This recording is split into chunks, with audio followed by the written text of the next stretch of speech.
Hello सो मेरा विजय और दोस्तों ये मेरे पास में एचपी का एकदम लेटेस्ट तड़कता भड़कता HP Pavilion X360 with the i5 13 generation processor. HP Pavilion X360 दोस्तों one of the most selling convertible 2-in-1 laptops है। ऐसे में बहुत ज्यादा इंटरेस्टिंग बन जाता है ये देखना कि भाई 13 generation version apart from the new 13 generation processor अपने साथ में क्या क्या कुछ नया लेके आ जाता है, बॉक्स के अंदर क्या देखने के लिए मिलता है, क्या proper value for money pack करता है ये वाला 13 generation HP Pavilion X360 laptop और कैसी यहाँ पे परफॉर्मेंस निकल के आ रही है। बिकॉज मैं इस लैपटॉप को लगभग एक हफ्ते से यूज कर रहा हूँ। As a reviewer it's my duty to bring knowledge and awareness to you, जिसके लिए दोस्तों वीडियो में एकदम एंड तक बने रहिएगा। And having said that, let's get started.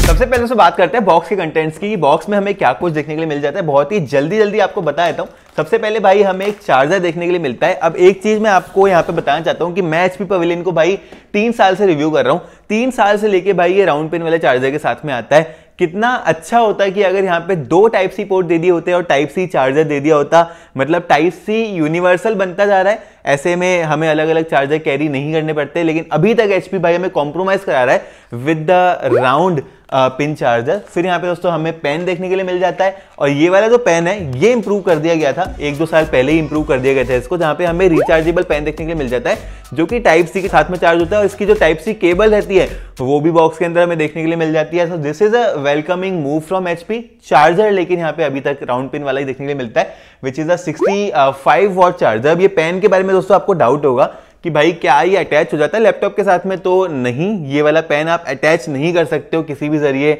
Laptop के साथ में, तो ये आपको सेपरेट ही कैरी करना पड़ेगा। वैसे पेन के बारे में आगे हम डिस्प्ले वाले पार्ट में बात करेंगे। सबसे पहले लैपटॉप के दोस्तों डिजाइन के बारे में बात करते हैं, जहां पर हमें फुली प्लास्टिक वाली डिजाइन देखने के लिए मिल जाती है। भाई पहले 11 जनरेशन के एचपी पवेलियंस अपडेट कर दिए गए थे विद द मेटल डिजाइन, फिर से ये लोग भाई प्लास्टिक डिजाइन लेके आ जाते हैं, जहां पे ऊपर नीचे दाएं बाएं सब जगह हमें प्लास्टिक देखने के लिए मिल जाती है।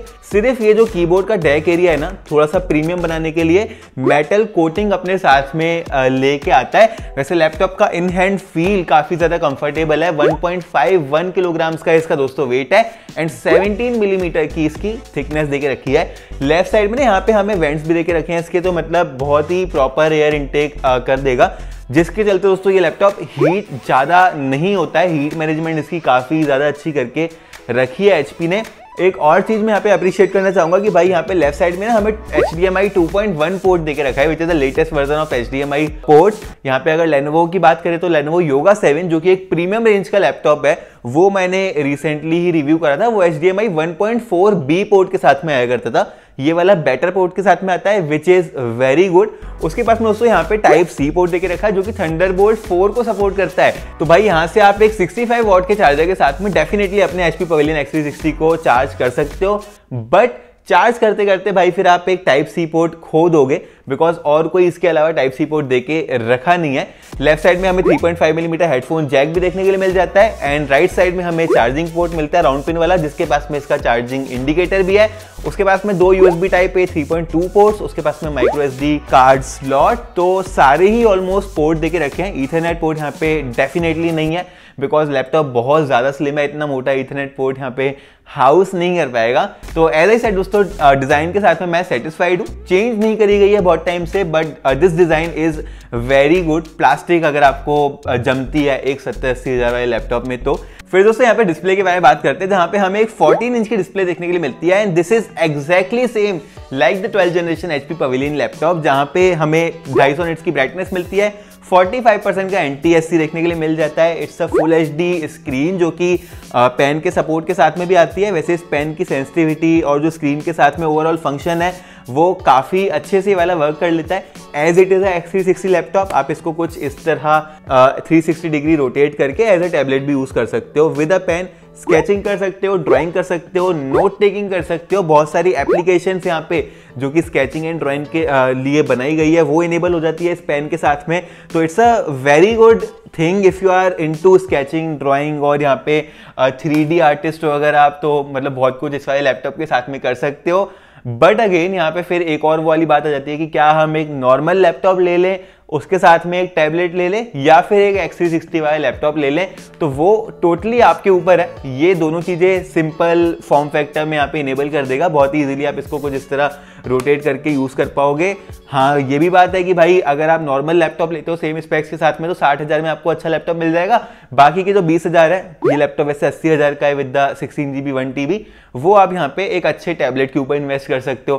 तो that is up to you. मैं यहाँ पे प्रेफर करूंगा दोनों अलग अलग लेना। तो वो भाई आपके ऊपर है कि आप अपने लैपटॉप के साथ में क्या करना चाह रहे हैं। वैसे करना चाह रहे हैं कि बात करते हैं तो यहाँ पे परफॉर्मेंस की बात कर लेते हैं, बिकॉज इस परफॉर्मेंस के साथ में आप बहुत कुछ यहाँ पे कर सकते हैं। बिकॉज ये लैपटॉप भाई i5 13 जनरेशन प्रोसेसर के साथ में आता है which comes with 10 core CPU। 10 core CPU को मैं सिंपल लैंग्वेज में आपको बता देता हूँ कि भाई इसको आप मान लो 10 हाथ की तरह, जितने ज्यादा हाथ होंगे मतलब जितने ज्यादा कोर्स होंगे उतना ज्यादा टास्क आप एक टाइम पे कर सकते हो किसी भी लैपटॉप के साथ में।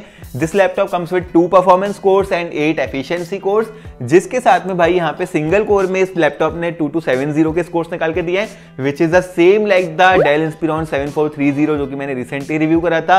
और मल्टी कोर में इंस्पिरॉन 7430 से थोड़ा सा कम निकाल के दिया है 7605, उसने आई थिंक 8000 के आसपास के स्कोर निकाल के दिए थे, बट बहुत ही माइनर सा डिफरेंस है। और ये जो परफॉर्मेंस है अपने साथ में 20% इंप्रूवमेंट लेके आती है over the 12th generation core i5 processor. तो एक वेलकमिंग चेंज मैं बोलूंगा definitely, and this is the only change done on this laptop. तो अगर आपको i5 12th जनरेशन भाई सेम स्पेक्स के साथ में 15-20 हजार कम में मिल रहा है तो आप वो भी ले सकते हो। अगर आपको भाई 20% इंप्रूवमेंट चाहिए और 10-12 हजार का डिफरेंस मिल रहा है तो मैं आपको बोलूंगा कि 13th जनरेशन भी आप कंसीडर कर सकते हो। इस वाली परफॉर्मेंस के साथ में आप बहुत कुछ कर सकते हो, लेकिन उससे पहले मैं आपको रैम के बारे में बताता हूं। DDR4 रैम यहाँ पे देके रखी है भाई 3200 मेगाहर्ट्ज वाली। ये एक यहाँ पे माइनस पॉइंट लेके आ जाता है वाला लैपटॉप, बिकॉज डेल इंस्पिरॉन 7430 जो कि भाई यहाँ पे DDR5 रैम के साथ में आता है सिमिलरली प्राइस करा गया है। तो डेफिनेटली रैम यहाँ पे नई लेटेस्ट यूज कर लेनी चाहिए थी एचपी को, बिकॉज सोल्डर्ड भी है, अपग्रेड भी नहीं कर सकते हो। तो भाई डेफिनेटली मैं बोलूंगा कि आप यहाँ पे 16GB से कम में इस वाले लैपटॉप को मत लेना। लॉन्ग रन में आपको इशू आ सकता है अगर आप 8GB रैम वाला वर्जन इस लैपटॉप का लेते हो। तो परफॉर्मेंस यहाँ पे दोस्तों SSD की टेस्ट करते हैं, बिकॉज एक Gen 3 SSD देके रखी है, तो यहाँ पे बहुत तगड़े स्कोर निकाल के दे दिया है इस वाली SSD ने। यहाँ पे राइट स्पीड में 2500 क्रॉस मार दिया और रीड स्पीड में भाई 3200 क्रॉस मार दिया। तो काफी अच्छी परफॉर्मेंस SSD की मैं यहाँ पे बोलूंगा कि है इस लैपटॉप की। And when it comes to the graphics, यहाँ पे इंटेल के Iris Xe ग्राफिक देके रखे हैं इस वाले लैपटॉप ने, जो कि स्कोर कर रहे हैं भाई 11000। अगेन डेल इंस्पिरॉन ने 14000 के आसपास के स्कोर करे थे। तो मैं बोलूंगा कि परफॉर्मेंस में वो थोड़ा सा लीड ले रहा है because of the DDR5 RAM जो कि यहाँ पे डेल ने यूज करके रखी है। हर बार मैं डेल को क्रिटिसाइज करता था कि भाई रैम स्लो है, ग्राफिक यहाँ पे अच्छा ही डाल के दिया है, लेकिन इस बार यहाँ पे डेल ने इंप्रूवमेंट कर दिया है। एचपी थोड़ा सा लैग कर रहा है इन द परफॉर्मेंस पार्ट, बाकी सारी चीजें यहाँ पे अच्छी देके रखी है एचपी ने भी। कैमरा की बात करते हैं तो वो भी यहाँ पे इंप्रूव कर दिया गया है। एक 5 मेगापिक्सल का फुल एचडी कैमरा देके रखा है इस बार एचपी ने, जो कि यहाँ पे 1080p वीडियोस को रिकॉर्ड कर सकता है। कीबोर्ड की अगर दोस्तों बात करें तो ये वाला एचपी के आइलैंड स्टाइल बैकलाइट कीबोर्ड के साथ में आता है। पवेलियन सीरीज शुरू से ही बैकलाइट कीबोर्ड अपने साथ में लेके आ रही है। It's a very premium keyboard, इसमें टाइप करने में आपको बहुत ज्यादा मजा आएगा। मैं एक बहुत ज्यादा फास्ट टाइपर हूं एंड डेफिनेटली कह सकता हूं कि इसका जो की ट्रेवल है किसी भी और कन्वर्टेबल 2-in-1 लैपटॉप से ज्यादा निकल के आ रहा है। कीज का जो फीडबैक है वो सॉफ्ट है। यहाँ पे इंस्पिरॉन 7430 को लेते हैं तो वो ज्यादा टेक्टाइल कीज अपने साथ में लेके आ जाता है, ये वाला सॉफ्ट कीज अपने साथ में लेके आ जाता है। Absolute joy to type on this keyboard. और ये जो ट्रैक पैड देके रखा है इसका भी साइज यहाँ पे भाई बहुत ज्यादा डिसेंट देके रखा है। उसके पास में यहाँ पे एक फिंगरप्रिंट स्कैनर भी है जिसको यूज करके आप इस लैपटॉप को बहुत ज्यादा तेज अनलॉक कर पाओगे। और इसके फिंगरप्रिंट स्कैनर के पास में यहाँ पे लिखा है B&O, जो कि ब्रांड है जिसने इस लैपटॉप के स्पीकर्स को ट्यून करा है। भाई स्पीकर जैसे यहाँ पे पीछे की साइड देखने के लिए मिल जाते हैं, 2 स्पीकर्स हैं और 2-2 वॉट के 2 स्पीकर्स हैं। तो कैसा साउंड कर रहे हैं वो आपको रियल टाइम में अभी ही सुना देता हूं, जहां पे ये सॉन्ग सुनते हैं। वॉल्यूम भाई इसकी 100% है।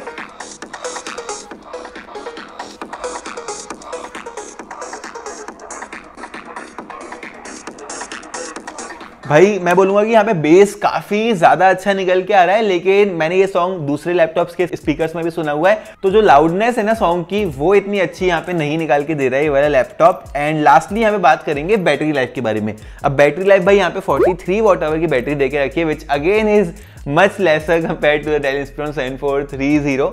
ये लैपटॉप सिमिलरली प्राइस करा गया है, तभी मैं यहाँ पे आपको बार बार कंपेयर करके दिखा रहा हूँ ताकि भाई आप एक बेटर लैपटॉप चूज कर पाएं। तो 43 वॉट आवर की बैटरी मुझे ऐसा लगता है कि कम है, और जिसके चलते ये लैपटॉप 4 से 5 घंटे यहाँ पे चल रहा है नॉर्मल यूजेज में। अगर आप हैवीली इसको यूज करोगे तो 3 से 3.5 घंटे के आसपास ये वाला लैपटॉप खत्म हो जाएगा बैटरी इसकी। तो मतलब ये चीज एक कंसीडर करने के लिए है।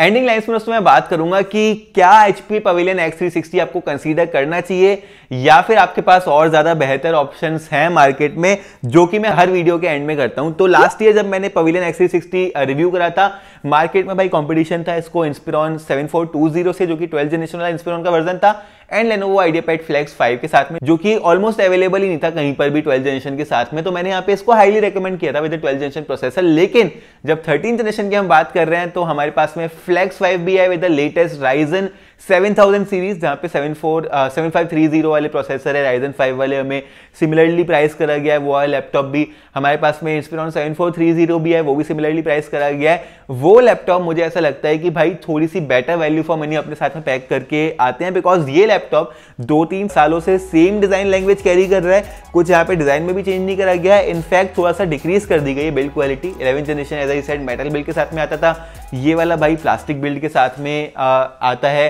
परफॉर्मेंस डेफिनेटली यहाँ पे इंप्रूव करी गई है over the 11th generation 12th generation. अभी हमें 13th जनरेशन के साथ में अच्छी परफॉर्मेंस देके रखी गई है, लेकिन DDR4 रैम देके रखी गई है, एवरेज स्पीकर है। तो यहाँ पे एक एवरेज 2-in-1 लैपटॉप है। इसको मैं रेकमेंड करूंगा 70,000 की प्राइस रेंज में। अगर ये लैपटॉप 16 GB रैम अपने साथ में लेके आ रहा है, एटलीस्ट 512 GB की SSD लेके आ रहा है, तो आप इसको उस प्राइस रेंज में डेफिनेटली कंसीडर कर सकते हो। अगर ये लैपटॉप आपसे 80-85 हज़ार मांग रहा है फॉर द i5 वर्जन, तो यहाँ पे मैं बोलूंगा कि बहुत ज्यादा है, फिर आपको और अच्छे लैपटॉप्स मिल सकते हैं। बाय करने का लिंक ना दोस्तों मैं इसका नीचे डिस्क्रिप्शन में आपको प्रोवाइड करा दूंगा, आप डेफिनेटली वहां से चेकआउट कर सकते हैं। वीडियो दोस्तों पसंद आई हो, बिकॉज मैं हर वीडियो में कोशिश करता हूं कि एक अनबायस्ड रिव्यू आपके सामने रख सकूं, जिसके लिए दोस्तों हमें यहाँ पे लैपटॉप परचेज भी करने पड़ते हैं, एंड ऑब्वियसली हम बहुत सारी जगह सोर्स करते हैं, लेकिन ब्रांड अभी तक लैपटॉप नहीं दे रहा है। तो उसके लिए दोस्तों चैनल को सब्सक्राइब कर दोगे ना, मतलब तो बहुत ज्यादा हेल्प हो जाएगी भाई चैनल की, और हमें बहुत ज्यादा मोटिवेशन मिल जाएगी।